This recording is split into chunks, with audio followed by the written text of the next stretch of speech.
Myself and Sergeant Tapley helped build this program up probably 7 years ago, and we revolved this program around what actually happens when we have an encounter with a subject that's either defensive or aggressive in nature that we have to take into custody. So most of our techniques that we're teaching this week are all grappling based, because when you get into a confrontation with somebody, almost every time that you have to take somebody into custody and they defensively resist or they're actually attacking somebody, it ends up on the ground before you can get them into handcuffs. So our goal here this week is to prepare our recruits as they go on through training and into their career for confrontations that may happen. We want to prepare them for what they're possibly and probably likely throughout their career to see while they're out there on patrol.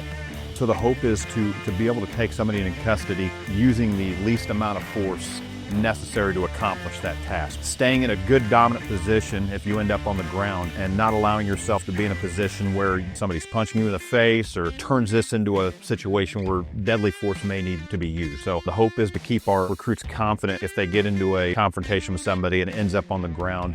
We want them to be able to establish a position which allows them to take the person into custody using the least amount of force that's necessary to accomplish that task. Based on some of my prior experiences and stuff in law enforcement, use of force typically goes to the ground. So luckily here we do a lot of training on the ground to get out of certain positions or to maintain an advantageous position while on the ground. This is building tools in our stand-up and on the ground fighting skills that we don't have to reach for a lethal option or a less lethal option, taser, OC, whatever you have, baton. So yeah, it builds confidence in the way that you can take somebody to the ground without taking out a baton and striking them, reducing injuries to the public. Yeah, I have just over 5 years patrol experience at Litchfield Police Department prior to transitioning to IDNR. The ultimate goal is to get them to comply and get them into custody is the end goal without any injuries. One of the things the instructors preach to us is in any fight,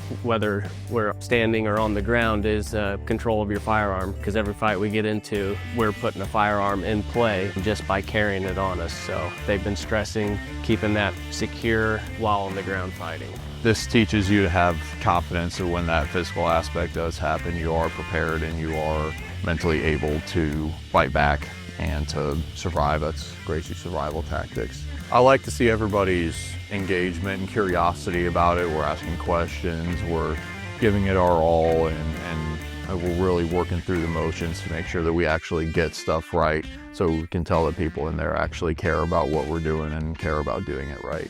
I was a cop at Lincoln Lane for about 1.5 years, and I was a cop at Sangamon County Sheriff's Office for another 1.5 years after that. My stepfather was a retired master sergeant at Illinois State Police, so I kind of saw this as, in one sense, following in his footsteps, but also blazing my own trail with state agencies. I hear a lot of good things about DNR. Kind of saw it as one of the best agencies to work for, so naturally I wanted to be a part of it.